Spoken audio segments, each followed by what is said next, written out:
4 short years ago, I was sitting on my bed in New South watching The West Wing.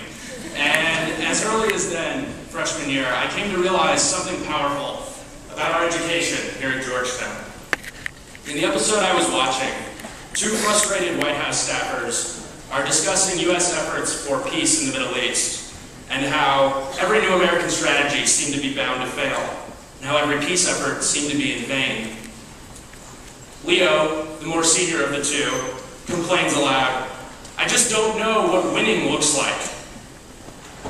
And with exasperation, he turns to Sam, the bright young communications director, played by Rob Lowe, and asks, "Is it the American flag flying over Mecca?" Sam responds, saying, "We have to hope that someone will think of something before we have to do the unthinkable." So Leo asks Sam, "You're one of the big minds of your young generation. Have you thought of anything yet?" And Sam responds that no, he hasn't, and the scene cuts away.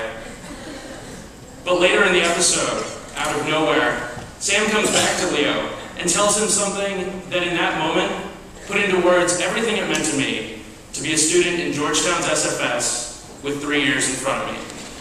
He says, with youthful enthusiasm, "I wouldn't speak for anybody else, but you know I'm not done yet, right?"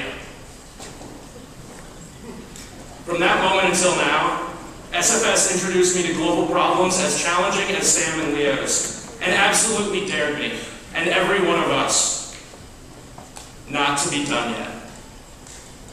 Because we have shared conversations in classrooms for the last 4 years, I know there are so many of us who are just beginning, starting careers in the tradition of SFS alumni, whose contributions to this world attest to our collective commitment to refuse to be done.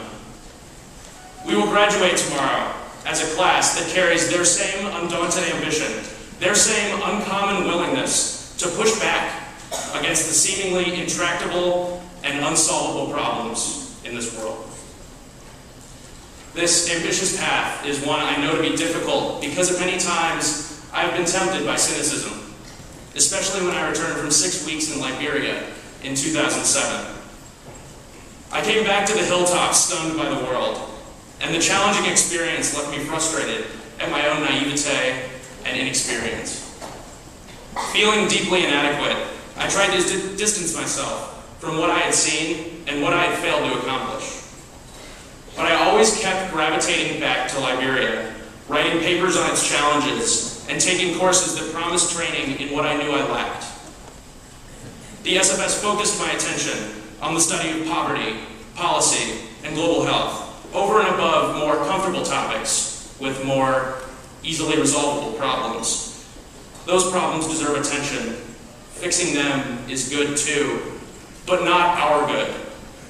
Because when the SFS takes us to meet the world, messy and fraught with controversy, it raises the stakes for our futures, raises them to the pursuit of the greater good. When this community calls us back from the brink of pessimism and cynicism, it calls us to our magis, the core virtue of Jesuit education, to pursue the greatest good in our lives, our decisions, and our accomplishments. We were drawn out on our unstable footing to encounter perspectives that clashed with our own and make sense of intellectual conflict. And the experience taught us that sometimes you can't pick winners. You have to pick between winners, or accept having no winner at all. As we walk out of the front gates tomorrow, we will take with us not only the capacity, but also the compulsion to seek the greater good, 2 gifts of our Georgetown education. In a couple of weeks, I will return to Liberia for the summer, leaning on the skills I've grown to trust through the classes, debates, and controversies that make up an SFS education. You'll hear more about Liberia tomorrow from our graduation speaker, President Ellen Johnson Sirleaf, of whom I am a big fan. I believe her willingness to lead her people out of a 23-year history of civil conflict is the greatest expression of love and goodness I may ever witness. When I was in Liberia in 2007, I saw what she faced in reconstructing a shattered society. I found sadness, destruction, and deprivation, but never without hope. Never without hope.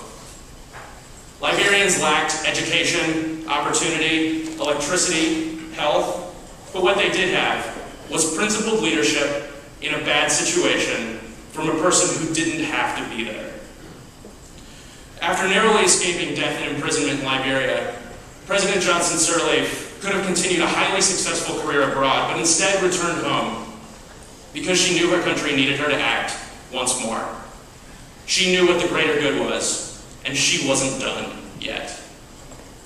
Tomorrow, she will speak to a group of people, us, that has the potential to provide that same principled leadership in bad situations, in schools in American cities, in combat units in Afghanistan, facing centuries-old conflicts, and in challenges we can't anticipate. 29 years ago, when Dean Lancaster first joined the Georgetown faculty, the foreign policy challenges came from the Soviet Union, and the first cases of what would later be known as HIV and AIDS were observed in America. Today, as Professor Herbenak was so fond of reminding us in math, it's the former Soviet Union. And the battle against AIDS is turning in our favor.